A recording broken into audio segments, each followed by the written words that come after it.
most welcome, my dear students. This is one of the most pertinent topic for the NEET examinations as well as for your class 11th examinations and some other examinations like CSIR, NET examination, especially for the part B and TGT, PGT examination also. The chapter is chapter number 18 of the NCERT, body fluids and circulation. Our main body fluids are blood and lymph. These are the two main body fluids, of which blood is one of the most important body fluid. So first of all we are going to talk about the blood, then we move to the lymph. For a fluid connective tissue, blood is what? Special fluid connective tissue which flows in particular vessels in our body, but blood is present in some other phylums of the animal kingdom. Later on we talk about that, but for a particular definition, what is blood? Blood is the fluid connective tissue which consists of formed elements, plasma, matrix. Is it clear? Formed elements, plasma and matrix.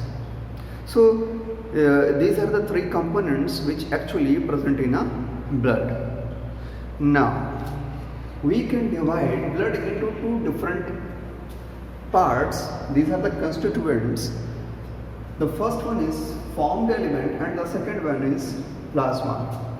It consists of water, 90 to 92%. 90 to 92% of the plasma, 90 to 92% of the plasma is water. Rest 7 to 8%. 7 to 8% is the protein, of which fibrinogen, globulins and albumins are very frequently found. Fibrinogen have a particular role in blood coagulation. We will discuss these, especially the fibrinogen, later on. Okay, and a few specific minerals which are required for the best vital activity of the body, and these minerals are sodium, calcium, magnesium. Then formed elements are those elements which do not have plasma, means the blood devoid of plasma, without plasma, is called formed elements, and it mainly consists of your cells, that is what? Erythrocytes, red blood cells, thrombocytes, platelets and leukocytes, that is white blood corpuscles or white blood cells. Further, white blood cells can be categorized into granulocytes, as their nucleus appears to be granules. Okay, three types of granulocytes are there: eosinophil, basophil and neutrophil. Okay, then agranulocytes. So two types of agranulocytes are there: lymphocyte and monocyte. What? Lymphocyte and monocyte. We will discuss all these elements in detail in the next part. Plasma. Plasma is what? Plasma is the 55% volume of the normal blood of a normal human being. Is it clear? And it is a straw colored, pale yellow and straw colored viscous fluid. And it is very important. It contains some important proteins. The very first protein is fibrinogen. The very first protein is fibrinogen, and fibrinogen is very important for the clotting of blood, or you can say the coagulation of blood. Without fibrinogen, clotting is not possible. This is not possible by anyhow to clot the blood. So this is very important protein what we actually required here. And the very next protein is what? Globulins. And globulins are those proteins which are involved in the defense mechanism of our body. and they produce immunoglobulins of 5 different types in our body: IgG, IgD, IgM. So immunoglobulins, it means globulins are also very very important for a normal healthy human being, as they involve in the defense mechanism of our body, and they particularly produce immunoglobulins which fight with the antigens which are what attacking body from outside to the body, to the particular human body, to the inside or at the surface. When they moving inside the blood, our blood cells, actually they going to be activate and identify the antigen and producing a particular type of immunoglobulins. So globulins are very very important, as they actively involve in the defense mechanism of our body. Now, what is the next? Next are the albumins. Next proteins are what? Albumins. And these are also very very important, as they actively take part in the osmotic balance of the cells. It means for normal vital activity, all these 3 proteins are very very required one. Okay. Now, the plasma without clotting factors. Clotting factors are present in the plasma, or simply you can say these are the present in the blood. So, the plasma without clotting factors are known as serum. You must note this for the NEET examinations and for the PGT and TGT examination. Okay, plasma without clotting factor is known as what? Serum. Is it clear? And some small amount of minerals are also present in the plasma, which can play different role, like sodium is actively involved in the membrane potential development and some other vital activities. Calcium is exactly needed for the coagulation. Calcium is exactly needed for the coagulation, as well as some iron parts are also very much required for the formation of red blood cells. Glucose is also here, which can be transported and provide nutrition to different parts, and some urea and excretory products are also present in the plasma component, but in very very small amount. So this is all about the plasma. Formed elements, if we are talking about the formed elements, are what? These are the cells, that is red blood cell, white blood cell, thrombocyte, that is platelets, and the formation of these blood cells is known as what? Hemopoiesis or hematopoiesis. In embryo, hemopoiesis will take place in the yolk sac.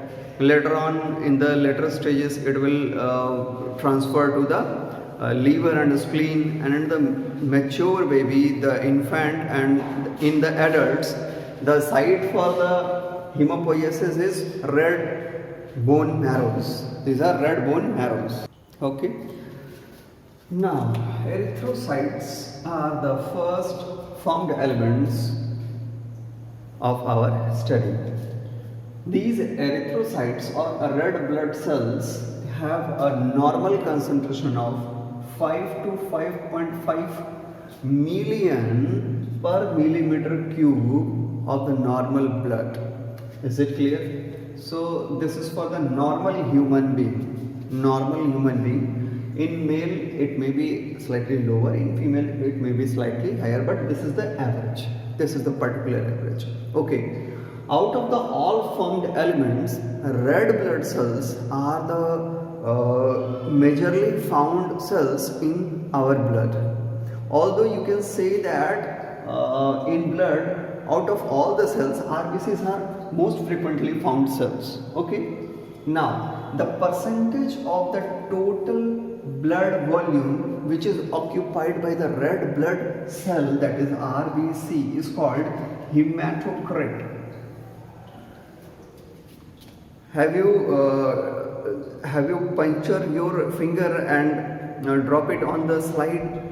and see it under the microscope in your labs? If not, please do it, but in the presence of your teacher, okay, or your professor. Hematocrit. This is what hematocrit. Why we are studying about this? This is one of the important factor in blood coagulation and blood volume density.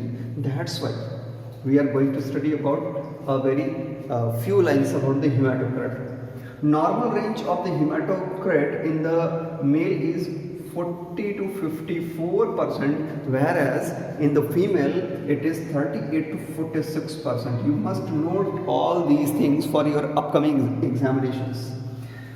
Now there is a condition called polycythemia. Here it is a condition called polycythemia. In polycythemia, the percentage of RBC is abnormally high in our blood, and in which the hematocrit may exceeds hematocrit may exceeds 65% or more than 65%.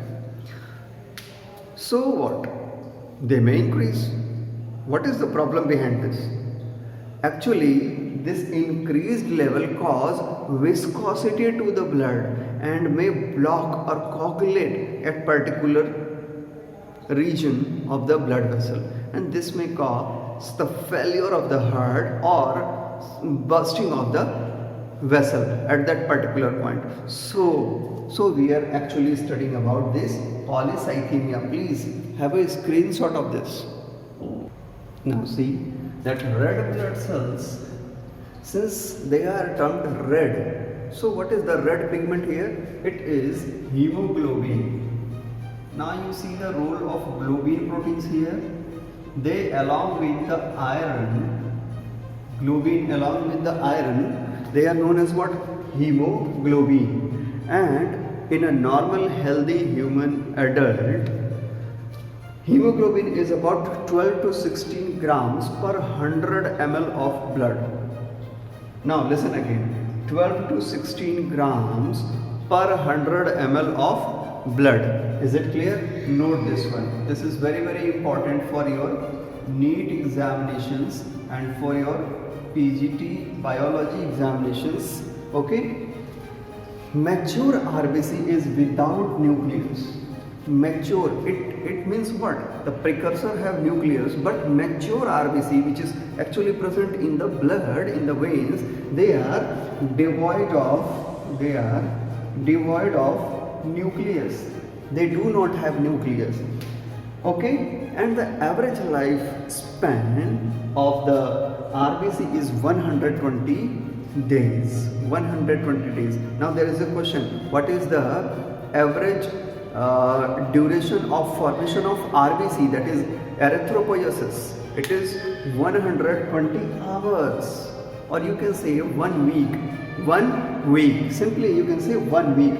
So don't be confused with the two terms. This is what average life span of the RBC, that is of 120 days, and after 120 days, when they are going to be destroyed, they must be destroyed in which part? In spleen. In spleen. Spleen is also known as the graveyard of RBC. Even it is the graveyard for the all different type of formed elements, but very greatly spleen is the graveyard of RBC, where Kupffer cell is present. Kupffer cell. What? Kupffer cell. And spleen separate the globin as well as the heme part, and they again push the heme part into the bone marrow, where again erythropoiesis will takes place. I think now it is very, very clear to you. Please take a screenshot. We are moving to the leukocytes, which are also known as WBC, that is white blood corpuscles or white blood cells. And these are very less in number as compared to RBC. They are only 6,000 to 8,000 per millimeter cube of the blood, whereas RBCs are 5 to 5.5 million per millimeter of the cube. So there is a great difference in the number. Okay, now what are the best functions of the leukocytes? The formation of leukocytes are leukopoiesis, or commonly they are hemopoiesis. Okay, now what are the best function? The best function of the WBC is to protect our body. It means simply that they are the defense particles of our body, and they actively take part in the defense activities of the body to kill the external pathogens, attacking agents. Am I clear? Okay. Further, leukocytes can be divided into granulocytes and agranulocytes. Granulocytes have granules. It means they have nucleus and which are dotted. Means granules. Okay. So, eosinophil is one of the first granulocyte that we are studying here, and it is of 2 to 3% of the total percentage of WBC. The total percentage of WBC is, if it is 100%, of 100%, 2 to 3% is eosinophil. Eosinophil have a bilobed nucleus normally, and this is what eosine. Eosine is a acid. Eosine is a acid, acidic dye you can say, and that's why acid. It is also known as what? Acidophils. Eosinophils are also known as what? Acidophils. The increased number of eosinophil cause autoimmune responses like sinusitis and all these problems, and what we call eosinophilia. That particular condition is known as eosinophilia, but in common people we just pronunciate it as snowphilia. Snowphilia, it is a cold symptom. Snowphilia, no, it is what? Eosinophilia. It is what? Eosinophilia. The next one is the basophils. These are the least number which is present in among all of the WBC. Out of 100%, only 0.5 to 1% are basophils, but they are very, very important. Eosinophil resist against infection, but it is also involved in allergic reaction. What? Eosinophilia is what? Allergic type of reaction. Okay. Now secondly, basophil, what? It is very, very important. Why it is so important? Because it secretes histamine, serotonin and heparin-like substances, which are specially demanding chemicals for the normal circulation of blood. Histamine, heparin, as you know, anticoagulants. They in normal condition they try to circulate the blood without coagulation, whereas serotonin is required in case of any injury, micro injury or macro injury, it doesn't matter, but it is very, very required. Chemical serotonin is a powerful constrictor of the vessels. Now the next one is what? Neutrophil, and it is one of the most abundant WBC. Of 100%, it alone constitutes 60 to 65%. Alone 60 to 65%. So neutrophil is one of the most abundant WBC. You can say it is one of the most abundant WBC. Now neutrophil as well as monocyte, they are phagocytic in nature, and they particularly phagocytose all those molecules which are foreign in our body and try to keep the normal activity as smooth as possible. So neutrophils and monocytes are what? Simply the phagocytic cells. They are sometimes involved in the inflammatory actions, but these are the best action of neutrophil and monocyte. Okay. Now about the lymphocyte. Lymphocyte further can be classified into B lymphocyte and T lymphocyte. And the both lymphocytes are involved in the immunological responses. They have a particular immune response against any pathogen, and they just try to kill external agents, any antigen. So this is all about what? The WBC, and this is the best. These are the platelets. The biological name for the platelet is what? Thrombocyte, and they are formed from special type of cell called megakaryotes.